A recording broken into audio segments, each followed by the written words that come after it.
My name is Jackson.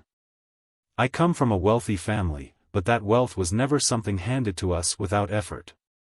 My parents were the kind of people who believed in hard work, discipline, and earning everything you have. Growing up, my brother Michael and I weren't spoiled with luxury, despite what people might think. Instead, we were taught the value of sweat and persistence, even when our family's fortune could have easily cushioned our lives. This was how our family's business had thrived for generations, through grit and determination. Michael and I worked side by side in the family business. While we shared the same upbringing, we were polar opposites in many ways. Michael was skeptical, always looking at the world through a lens of caution. I, on the other hand, tended to trust people, perhaps too much. That was both my strength and my Achilles heel. I've always believed that people could be genuine and kind, despite the warnings life sometimes gave me. As I grew older, one dream stood out: finding a partner who loved me for who I was, not for my bank account or the status that came with it. It wasn't an easy dream to have, especially when you're surrounded by people who often see you as a stepping stone. Yet, I held on to that hope. I didn't want a superficial relationship. I wanted something real. That's when I met Isabella. From the moment she entered my life, she was like a breath of fresh air. She wasn't just beautiful, she was captivating. Her intelligence was sharp, her laughter infectious, and her elegance unmatched. It didn't take long for me to fall for her. She seemed different, unaffected by the superficialities of wealth. She didn't ask about my car or my house. She asked about my passions, my dreams, and the things that truly mattered to me. I thought I had finally found what I was searching for. As our relationship deepened, I couldn't help but imagine a future with her. I saw us building a life together, free from the shallow concerns that plagued so many other relationships I'd seen. But then, something subtle started to shift. Isabella's curiosity about my work began to grow. At first, it was endearing. She wanted to know about the family business, how it worked, and what role I played in it. I thought she was just being supportive and interested in my life. However, her questions soon became more pointed. She'd ask about the company's earnings, the structure of ownership, and what would happen to the business if something happened to my father. She'd drop comments about succession plans and how decisions were made in the company. It wasn't overt, but the shift was there, and I began to notice it more and more. Michael noticed it too. He wasn't shy about voicing his concerns. One evening, as we wrapped up a long day at the office, he pulled me aside. His tone was serious, a far cry from his usual sarcastic remarks. He told me he'd been watching Isabella and that something didn't sit right with him. According to him, her interest in me seemed too convenient and too calculated. He warned me to be careful, suggesting that she might be more interested in our family's wealth than in me as a person. At first, I dismissed his concerns. Michael had always been the cynical one. To him, trust was something people earned, not something you gave freely. I, on the other hand, wanted to believe in the goodness of people, and I couldn't accept the idea that Isabella might have ulterior motives. She was everything I'd ever wanted. How could she not be genuine? But as I sat alone that night, Michael's words echoed in my mind. Was he right? Could Isabella's affection for me be tied to the allure of the family business? The thought unsettled me, planting a seed of doubt that I couldn't shake. And for the first time, I wondered if I had been blind to something that had been right in front of me all along. Michael's warning stayed with me, no matter how much I tried to dismiss it. Days turned into weeks, and during that time, Isabella's behavior started to feel more deliberate. Her luxurious tastes became more apparent. She'd suggest dining at exclusive restaurants, discuss dream vacations to exotic places, and she often dropped subtle hints about the kind of future she envisioned, a future filled with grandeur. At first, I saw this as part of who she was, elegant, refined, and accustomed to the finer things in life. But then her questions about the family business became sharper, more targeted. She'd ask about profits, upcoming deals, and my father's plans for retirement. It wasn't just casual curiosity anymore, it felt calculated. Even her comments about succession plans became oddly specific, leaving me uneasy. I couldn't ignore it any longer. Michael's solution to all of this was as blunt as he was. He suggested testing her loyalty with a story, a fabrication that I was adopted and, due to family disputes, was no longer entitled to any inheritance. He believed that such a revelation would reveal Isabella's true intentions. At first, I hated the idea. It felt deceptive, and the very thought of tricking someone I cared for made me uncomfortable. But as Michael pointed out, the stakes were too high to ignore. After much deliberation, I reluctantly agreed. Michael's plan was simple but effective. Over dinner with Isabella, I would casually bring up a conversation I'd supposedly had with my father about being adopted. I'd tell her that the family's wealth and the business were no longer in my future and gauge her reaction. When the night came, I could feel my palms sweating as I tried to act natural. Isabella, as always, looked stunning, and her charming demeanor made the task even harder. I kept the conversation light at first, weaving the fabricated story into our evening. I told her that I'd recently learned about my adoption and how, due to legal complications, I wasn't entitled to any part of the family's fortune. I braced myself for her response. Her reaction was subtle but telling. At first, she offered words of sympathy, saying it must have been a shock to learn such a thing. But as the conversation continued, her enthusiasm for our future together seemed to wane. She didn't say much more that evening, and while she maintained her usual grace, there was a distance in her tone that hadn't been there before. The next day, things took an unexpected turn. Michael pulled me aside and told me Isabella had reached out to him. She had asked him if what I said about the inheritance was true, and her disappointment was evident. Michael's expression was grim as he relayed their conversation. Isabella's questions weren't about me or my feelings. They were about the implications for the family business and what role I could still play in it, if any. Hearing this hit me like a punch to the gut. I'd wanted so badly to believe in her, to trust that she was different. But the evidence was piling up, and the doubts that had begun as whispers were now impossible to ignore. Still, I wasn't ready to confront her, not yet. I needed to be sure before taking any drastic steps, and a part of me still clung to the hope that there was some other explanation for her behavior. The days that followed were a whirlwind of revelations and schemes. Isabella's demeanor toward me softened noticeably, but her interactions with Michael took a turn that I couldn't ignore. She began to linger around him more often, striking up conversations about business and complimenting his insights. At first, Michael played along, but we both knew something was brewing beneath her polished exterior. Michael and I had agreed to tread carefully. He was skeptical of her intentions, and now, with her behavior shifting, he suggested we take things a step further. It didn't take long before she started inviting him out for casual dinners under the guise of discussing family business strategies. Michael would relay every interaction back to me, each detail adding another layer to the web she was weaving. The turning point came when she made her move. During one of their dinners, she leaned in and confided in Michael, her tone sweet and persuasive. She told him she believed he had the vision and strength to lead the company, unlike me, who she implied lacked the assertiveness to handle such a responsibility. Michael stayed composed, feigning interest as she outlined her belief that he could outshine me if only he had the chance. The kicker came when she suggested that they could build something powerful together, hinting at a relationship beyond professional ties. It was clear she saw Michael as her backup plan. Michael, ever the strategist, decided to play along.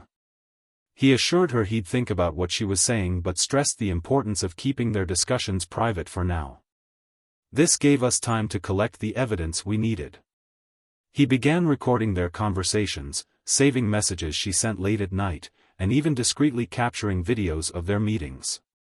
It wasn't long before we had a solid trail of proof showing her true motives.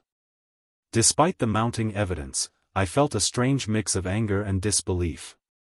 I'd been so certain that Isabella was the one person who saw me for who I was, not what I represented. Watching her manipulate Michael confirmed my worst fears, but it also fueled my resolve. If she thought she could play us against each other, she was in for a rude awakening. Michael and I devised a plan to expose her. We decided to use her own tactics against her.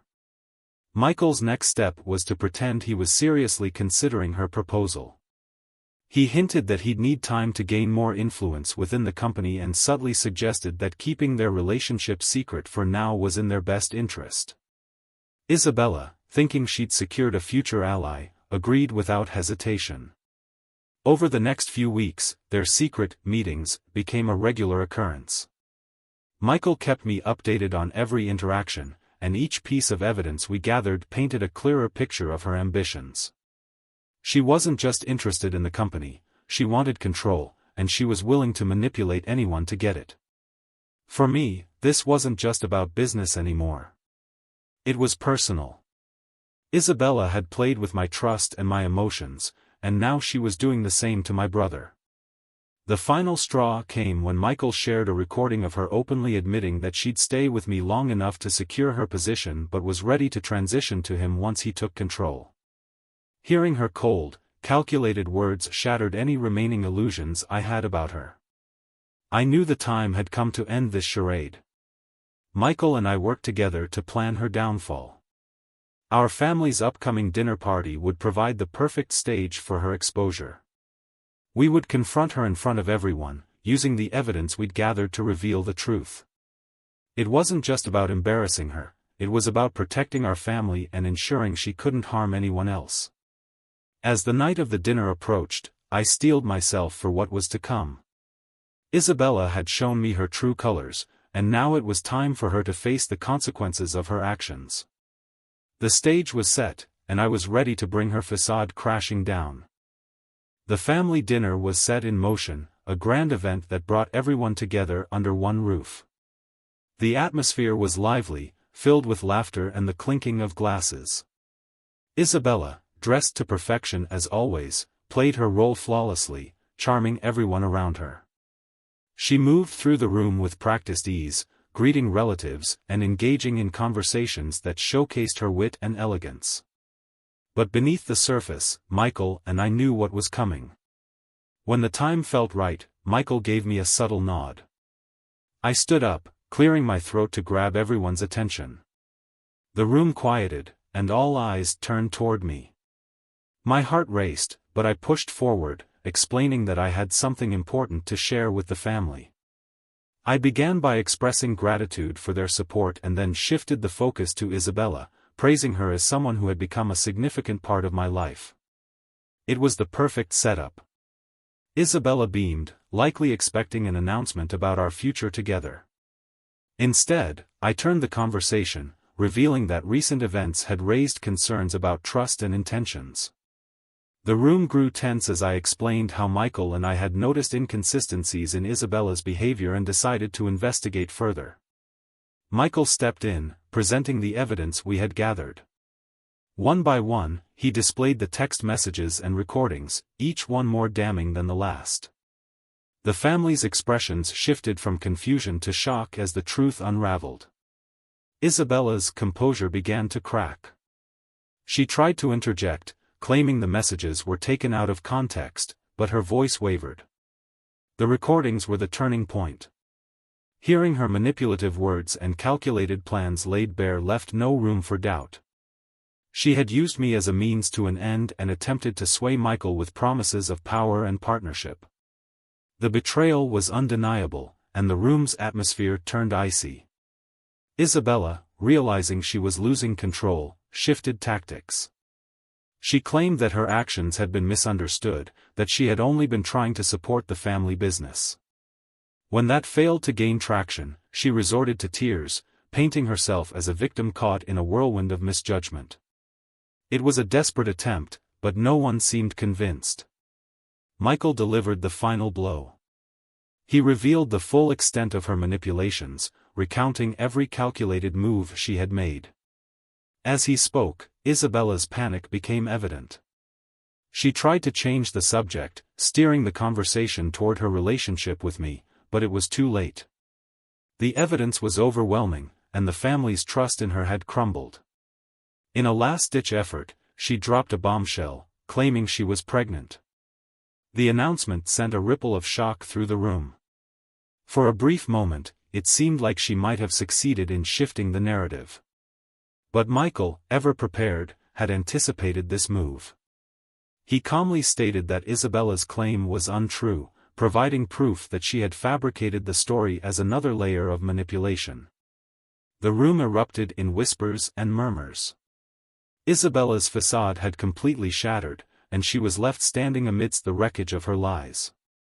The family, once charmed by her, now looked at her with disappointment and disbelief. She made a feeble attempt to regain sympathy, but no one was willing to listen. As the evening came to an end, Isabella quietly left, her head bowed in defeat. The weight of her actions had finally caught up with her. The family rallied around me and Michael, offering support and reassurance. Though the night had been draining, it was also a moment of clarity. The truth had come out, and with it, the realization that trust and integrity were what truly mattered. The fallout left lingering questions about how we had missed the warning signs and allowed her to get so close. But in the end, it was a lesson learned. Isabella's betrayal had been painful, but it also brought my family and me closer together. It was a reminder that even in the face of deceit, truth and unity would always prevail. The morning after the disastrous dinner felt surreal.